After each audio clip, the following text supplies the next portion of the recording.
The deal that we've got is an inevitable conclusion of the negotiations that are going on. But it's interesting, it's very different to what we had thought was being proposed beforehand. We keep talking about it being a mineral deal, but actually it's come out as a US-Ukraine reconstruction and investment fund that includes the mineral capability in it, but takes away all of the things that Ukraine was having real difficulties with.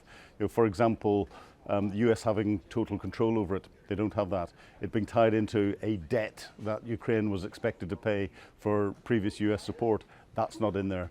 It's effectively the US agreeing to help find funds to be able to redevelop Ukraine, to develop the access to the minerals, and that includes oil and gas as well, and then to have a 50-50 share of what comes out after a period of time that all of the money that's made from it goes to Ukraine. So this is win-win for both sides.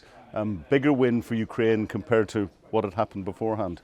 And of course a loss for Russia. I think the US has watered it down. I don't know whether it's the right way of describing it. Donald Trump's very good at describing the art of the deal, and it's all about the art of the deal. And I think what we've seen from President Zelensky, starting with that famous scene in the Oval Office where J.D. Vance picked on him and Donald Trump then continued that, and they were trying to force the deal. That's when we first expected the deal to be signed, through to what was actually signed last night. There's been significant change in it to the advantage of Ukraine, but that shows the level of and the negotiating stance of Ukraine. And I think Donald Trump, it's always difficult to work out what his motivation behind it. Yes, he wants it, and he wants it done now. So there's a time element to that. We came up to his 100 days this week in office. So he wanted that in his 100 days. He can say that now. But I think the other thing that's coming out of it is, and this comes after Zelensky and Trump's meeting at the Vatican, I think his attitude to Ukraine and his attitude to Russia have changed slightly, almost flipped. In a way that he therefore didn't want to come out and punish Ukraine as much as the previous iterations of the deal that we thought were on the table would have done. I think that part of the reason why it's changed is Trump's growing frustration with Putin. We've seen him come out with a few comments that have suggested that he was getting frustrated, and then when Vladimir Putin attacked Ukraine and recently with a North Korean ballistic missile causing civilian casualties, Donald Trump coming out and saying, Vladimir, stop. And you can see that frustration building up.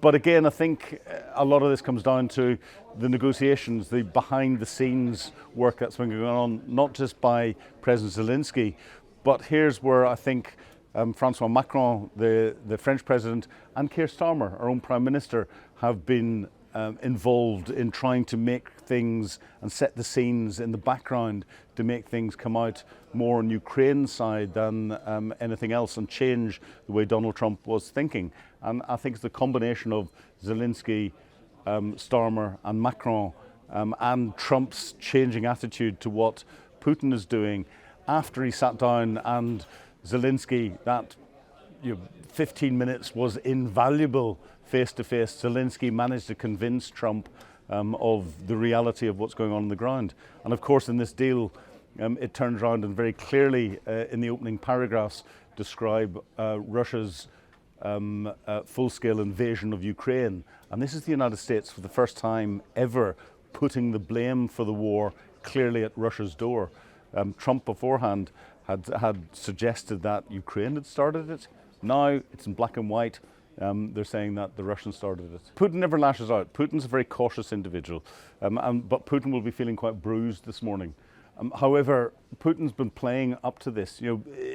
Donald Trump's had ceasefire agreements and peace agreements which have effectively given Putin everything that he wanted. And whenever those have been put across, the Russians have come back and said, no, we don't quite agree with that. We want a little bit more. We want a little bit more. And only 2 days ago, the Russian Foreign Minister Lavrov at a BRICS meeting in South America turned around and gave the Russian criteria that they wanted for a ceasefire and for a peace deal. And that effectively was keeping everything they've got, taking a lot that they don't have, not allowing Ukraine to build up anything in the future, and Ukraine not getting any support, and all the sanctions taken off Russia and all its money given back to it. So giving Russia effectively victory. And then we get the Russian head of communications, Peskov, yesterday turning around and saying Donald Trump has to realize that he's not going to get the peace deal or any ceasefire agreement in the time frame that he's expecting it. Those are very aggressive noises coming out of Moscow aimed at Donald Trump. It's effectively slapping in the face. And I think Moscow has not read the mood music right in a way that they could have got what they wanted by supporting Donald Trump and making Ukraine look like the aggressor. Now it's back that the ball is in Russia's court and Russia is looking like the aggressor that it always has been. Is it going to make Russia less inclined to engage in the peace agreements? I think we've been working on too many assessments that Russia wants to get involved in some form of peace deal. I don't think Putin does want to do that. I think Putin actually believes he's winning the war. He believes he's winning on the ground. He believes he can do more with it. He understands that if there is a peace deal and he has to start demobilizing troops and everything else, that's going to cause him huge political problems, and he doesn't know how to deal with that at the moment. So, I think our assumptions that there'll be a peace deal, Russia will want a peace deal and everything else, they've effectively been given everything that they could have ever wanted, apart from the complete capitulation and collapse of Ukraine, and haven't taken it. That to me says that Putin doesn't want a peace deal, and therefore there's not going to be anything that's going to set the conditions for that until he is defeated militarily. A lot of the time we've heard discussion of the deal being linked because of American investment and American presence in Ukraine to deterring Russian attacks. Before February 2022, there were American companies operating inside Ukraine and operating different places in Ukraine, and they were attacked by the Russians and pushed away from where their business deals were. Now, that wasn't under Donald Trump's administration, but Donald Trump is only going to be president for a maximum of 5 years. And therefore, I think it's great to theoretically think that this will help deter Russia from attacking. And I think in the short term, when Donald Trump is president, it will make Putin have to think again about what he does. But it's going to take a number of years to try and start to implement this deal, because there's not a lot of detail in it. And that's probably long after Donald Trump has left office. Vladimir Putin will just sit back and wait and watch and see what he can do. But I think implied within that, whilst it's not stated overtly, there will be implied security guarantees or implied security for Ukraine in some ways. I've seen some reports to suggest that the United States would continue to provide air defense missiles, for example, for Ukraine to help protect the areas. And of course, you need to recognize that a large proportion of the areas where these rare earth minerals are under the ground are currently occupied by the Russians. I think Putin's in a very difficult position at the moment, and I think we're seeing what I describe as green shoots of a change in attitude from the Americans, and therefore green shoots of potential support growing back again for Ukraine. And therefore, I don't think we're going to see a complete US withdrawal from support for Ukraine. And Putin is worried. Putin is very worried, because he knows that he hasn't been able to defeat Ukraine in the last 3 years.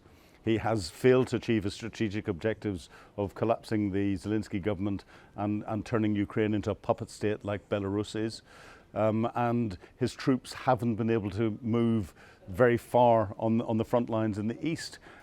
His troops are getting weaker. His defense industrial base is getting weaker. He's relying on North Korea more and more for its ammunition. 80% of its artillery shells coming from North Korea.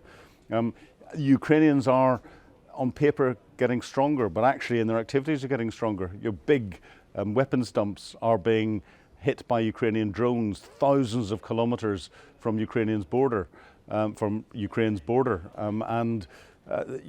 Russia can't continue to lose those sorts of sizes of ammunition dumps. Russian generals are being assassinated inside Moscow, which will cause difficulties amongst the higher levels of command. Russian airfields are being hit. Russian oil infrastructure that's needed either to store the oil that's pumped out of the ground or to refine it and get it out elsewhere is being hit quite heavily, as is Russian defense manufacturing capability. Only this week we've had the Russian factory that makes the percussion caps for ammunition. It sounds small, but it's critical. If you don't have a percussion cap, you can't make your bullets. If you can't put a percussion cap into the bullet, it doesn't fire. Those sorts of things are really important, and Putin's getting hit hard, and he's beginning to realize it, I think. So the Ukrainians are on the ascendancy, the Russians are waning, but we're a long way off there being any form of resolution.